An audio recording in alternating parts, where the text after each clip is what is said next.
প্রিয় বন্ধুরা, হঠাৎ করেই কোনো দোষ না থাকা সত্ত্বেও কি আপনি কোনো আইনি ঝামেলা বা মামলায় জড়িয়ে পড়েছেন? শত চেষ্টা করেও দেখছেন চারপাশ থেকে শত্রু বা ষড়যন্ত্রীরা আপনাকে আইনি ফাঁদে ফেলার চেষ্টা করছে।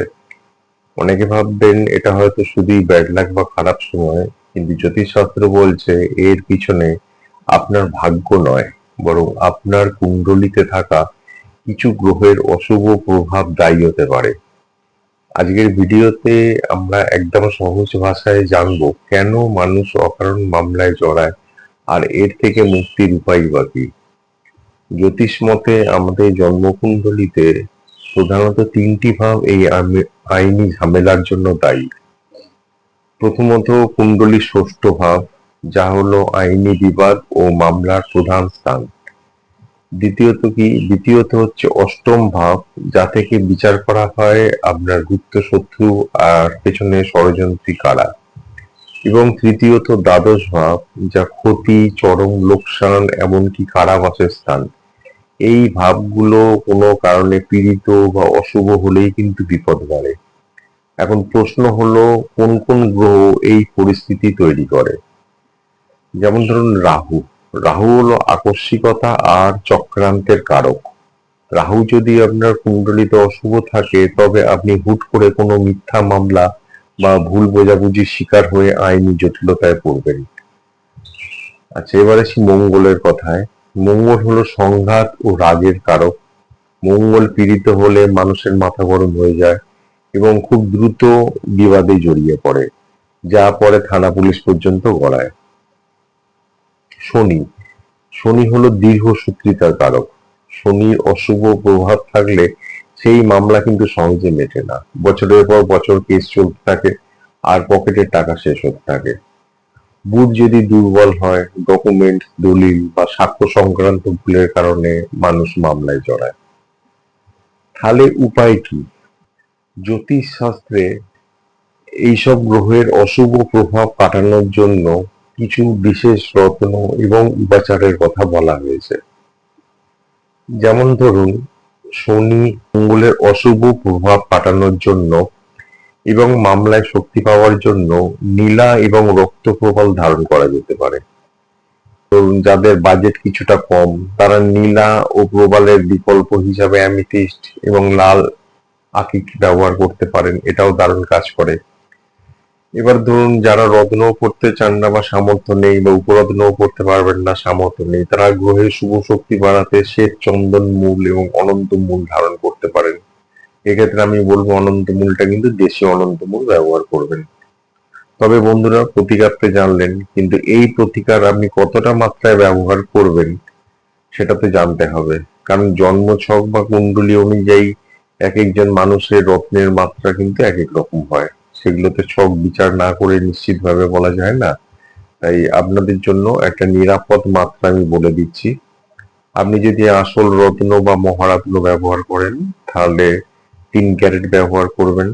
যদি উপরত্ন ব্যবহার করেন, তাহলে 5 ক্যারেট ব্যবহার করবেন।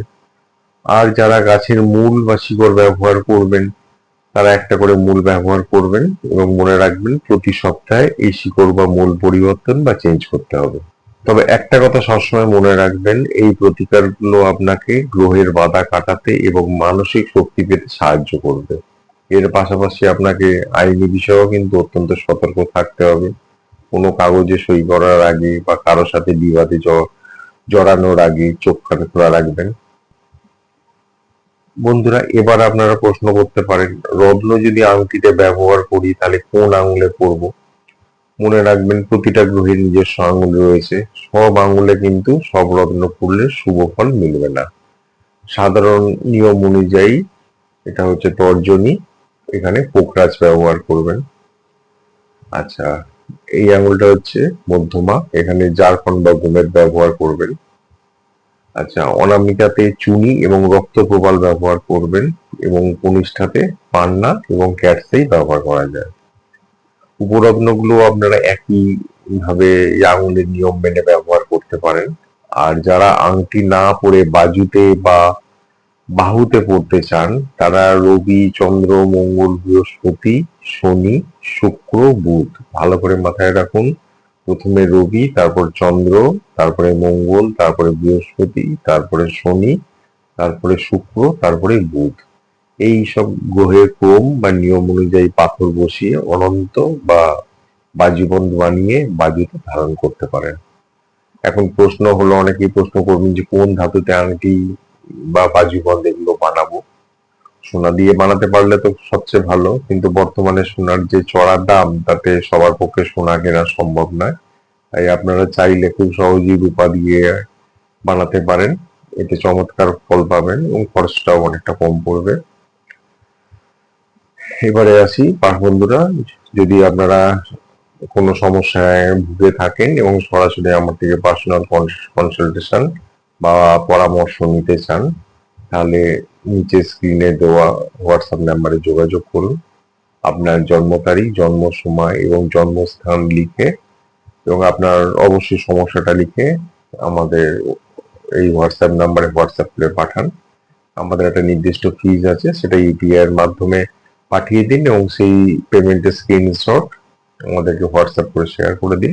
ব্যাস, তাহলেই আপনি ঘরে বসে আপনার কুণ্ডলীর সঠিক বিচার এবং নিখুঁত প্রতিকার জেনে নিতে পারবেন। তাহলে বন্ধুরা, আজকের তথ্যগুলো কেমন লাগলো কমেন্ট করে জানান। ভিডিওটি ভালো লাগলে লাইক ও শেয়ার করুন। আর এই ধরনের আরো ভিডিও পেতে আমাদের চ্যানেলটি সাবস্ক্রাইব করে রাখতে পারেন। দেখা হচ্ছে পরের ভিডিওতে। সবাই ভালো থাকবেন, সুস্থ থাকবেন।